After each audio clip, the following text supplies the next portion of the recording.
Avec ses 155 millions d'hectares de forêts tropicales, la République démocratique du Congo est dotée d'actifs naturels de carbone.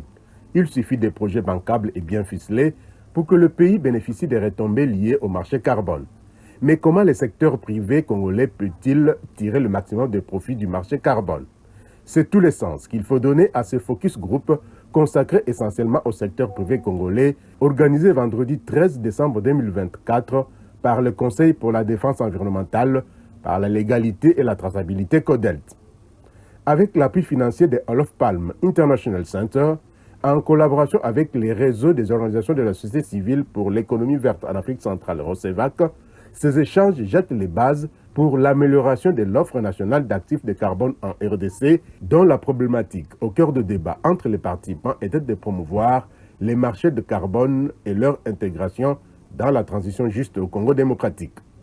Dans les échanges, il a été question de discuter sur les cadres réglementaires et institutionnels, les défis et opportunités du secteur privé, les financements et incitations, la taxation, le partenariat public-privé et l'innovation, la transition juste et responsabilité sociale, l'intérêt du secteur privé dans les soumissions au marché de carbone, les capitaux à risque et autres.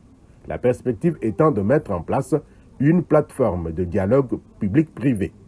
Enthousiasmés, les participants ont loué l'initiative du CODELT tout en promettant d'y prendre davantage part dans les prochaines séances. Je suis très bien impressionné de tout ce qui s'est passé.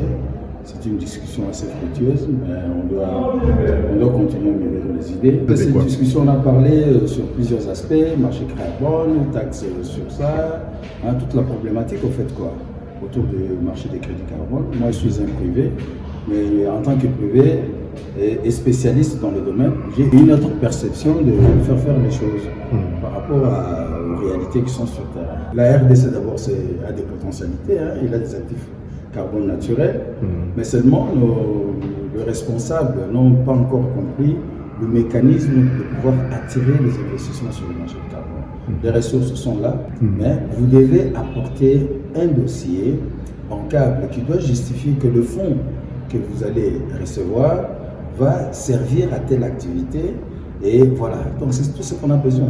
Mais si vous n'avez pas ces initiatives-là, mais comment on va vous donner l'argent? Sinon, c'est l'argent qu'on va vous donner pour acheter vos voitures.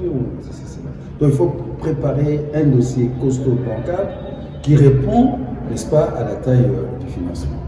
Ces échanges et ceux qui suivront se tiennent en prévision des tables rondes multi-acteurs qui auront lieu dans les tout prochains jours. Objectif de tous ces focus group, collecter les points de vue spécifiques de chaque catégorie des parties prenantes, tout en identifiant ses enjeux prioritaires propres. Il s'agit également de préparer des recommandations préliminaires et des propositions concrètes à partager lors des tables rondes et assurer une représentation équilibrée des intérêts et préoccupations des différentes parties prenantes. Après ce premier focus group avec le secteur privé, suivront d'autres focus group avec le gouvernement et les institutions étatiques, la société civile environnementale, ainsi que les activistes des droits des communautés. Notons que le marché de carbone sont des mécanismes de tarification du carbone qui permettent au gouvernement et aux acteurs non étatiques d'échanger des crédits d'émission de gaz à effet de serre, l'objectif étant d'atteindre les objectifs climatiques et de mettre en œuvre des actions climatiques de manière rentable.